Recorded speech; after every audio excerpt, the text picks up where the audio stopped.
ഇന്ന് ജനുവരി 23, 2026. Board of പീസിൽ ചേരാനുള്ള കാനഡയ്ക്കുള്ള ക്ഷണം പ്രസിഡന്റ് ട്രംപ് പിൻവലിച്ചു. അന്താരാഷ്ട്ര സംഘർഷങ്ങൾ പരിഹരിക്കുന്നതിനുള്ള സംഘടനയായ ബോർഡ് ഓഫ് പീസിന്റെ charter American president Donald Trump ഔദ്യോഗികമായി പ്രഖ്യാപിച്ചു. ഇതിന്റെ സ്ഥിരമായ അംഗത്വത്തിന് $1 ബില്യൺ കൊടുക്കേണ്ടത്. ഈ ഒരു ബോർഡ് ഇപ്പോൾ UN ചെയ്തുകൊണ്ടിരിക്കുന്ന കാര്യങ്ങളെല്ലാം തന്നെ ഇവർ ചെയ്യും എന്നാണ് പറയപ്പെടുന്നത്.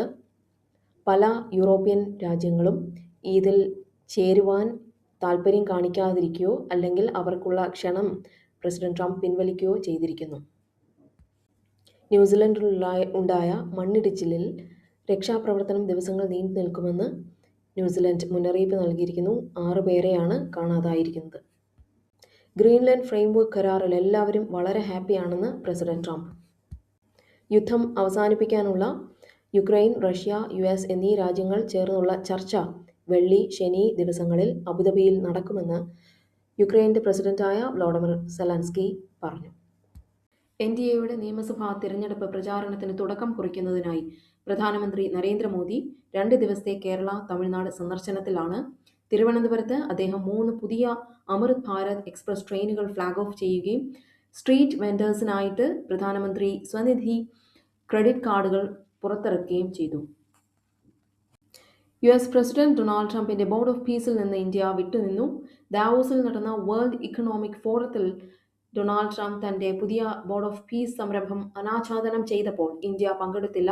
അതേസമയം പാകിസ്ഥാൻ ഒപ്പുവെച്ച കക്ഷിയായി ചേർന്നു.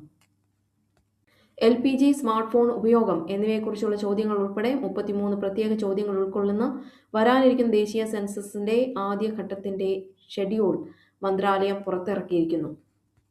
നോയിഡയിലെയും അഹമ്മദാബാദിലെയും നിരവധി സ്വകാര്യ സ്കൂളുകൾക്ക് ഇന്ന് പുലർച്ചെ ബോംബ് ഭീഷണി ഇമെയിലുകൾ ലഭിച്ചു. ഇതിനെ തുടർന്ന് സ്കൂളുകളെ ഒഴിപ്പിക്കുകയും സുരക്ഷാ പരിശോധനകൾ നടത്തുകയും ചെയ്തുകൊണ്ടിരിക്കുന്നു. ജനുവരി 26 മുന്നോടിയായി രാജ്യവ്യാപകമായി സുരക്ഷ ശക്തമാക്കി. ഡൽഹിയിലെ ആഘോഷങ്ങൾ തടസ്സപ്പെടുത്തുമെന്ന് ഭീഷണിപ്പെടുത്തിയതിന് ഖാലിസ്ഥാൻ വിഘടനവാദി ഗുർപത്വന്ത് സിംഗ് പന്നുവിനെതിരെ FIR രജിസ്റ്റർ ചെയ്തു. ജാർഖണ്ഡിലെ വെസ്റ്റ് സിംഗ്ഭൂം മേഖലയിൽ നടന്ന ഒരു പ്രധാന ഏറ്റുമുട്ടലിൽ സുരക്ഷാ സേന 2 കോടി രൂപ ഇനാം പ്രഖ്യാപിച്ചിരുന്ന ഒരു ഉന്നത മാവോയിസ്റ്റ് നേതാവിനെ വധിച്ചു. കശ്മീരിലും ഹിമാചൽ പ്രദേശിലും കനത്ത മഞ്ഞുവീഴ്ച യാത്രാ തടസ്സമുണ്ടാക്കിയതിനാൽ ശ്രീനഗർ വിമാനത്താവളത്തിൽ 26 വിമാനങ്ങൾ റദ്ദാക്കി. മഴ പെയ്തിട്ടും ഡൽഹിയിലെ വായുവിന്റെ ഗുണനിലവാരം വെരി പുവർ വിഭാഗത്തിൽ തന്നെ തുടരുന്നു.